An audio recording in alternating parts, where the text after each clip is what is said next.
Hi Insomnia Group members. Just recently I did a poll in this group here asking you how long your sleeping problems have been going on for.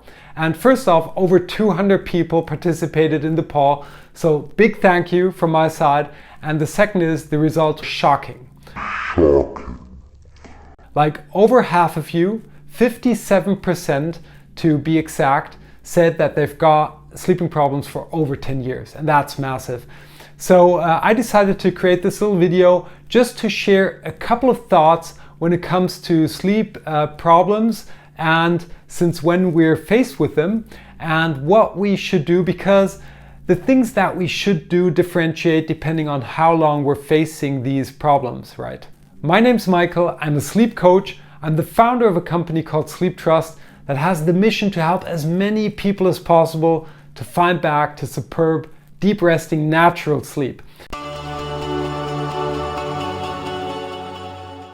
But coming back to the poll and the numbers, there were a lot of options in there, and I kind of wrapped them together into 3 categories because I think it's just easier to handle, to understand. So the first category are the people that have sleeping problems for over 10 years. These are the wise insomniacs. I think the situation is worse enough, so let's give these people a special title.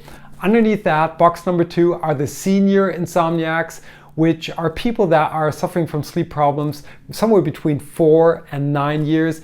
And underneath that, from 0 to 3 years, are the juniors, which, you know, even having sleeping problems for 3 months can feel as if it was like forever. Let's start with the wise insomniacs. If you have sleeping problems for over 10 years, this has probably become part of your identity. And that's critical because we cannot put away something that we are, right? So we have to become aware of our self-talk. If we're saying things like, I am a bad sleeper, that's us now. It's not the bad sleep. It's a part of me. I am. And we don't want that to happen. We want to put it where it is. Obviously, it is part of us. But on the other hand, we want to keep it away and say, okay, this is something that I can tackle. I'm carrying it around with me at the moment, but it's not me. So if you get aware that you say something like, I am a bad sleeper or I cannot sleep, try to rephrase that and say something like, at the moment, I'm not sleeping as good as I wish to. And these are minor steps. You'll have to do that over longer periods of time. You're suffering from insomnia for years or decades now. So you'll have to give it a couple of weeks and months to work out. But get aware of what's going on in your head and try to get that voice talking in your favor. So let's move on to the second category. You've got sleeping problems for somewhere between 4 and 9. You're senior, you know what doesn't work for you. But I think it's very essential that you get clarity around what's going on. Some of you might have already done this, but for others of you, it might be very important. So go to a doctor, a sleep professional. Not every doctor is experienced in sleep. In fact, only a very few are. So seek a sleep expert. Get diagnosed, get your blood checked, get everything checked, get advice. Visit a sleep laboratory. They're going to check your brain waves and everything that's going on in a night of sleep. And these things can be very, very powerful and impactful to get insights, to figure out where you're standing right now, to make the decision, the right decisions of what you should be doing to improve your situation. And moving down to the juniors, I've got like maybe 2 tips for you because you're new.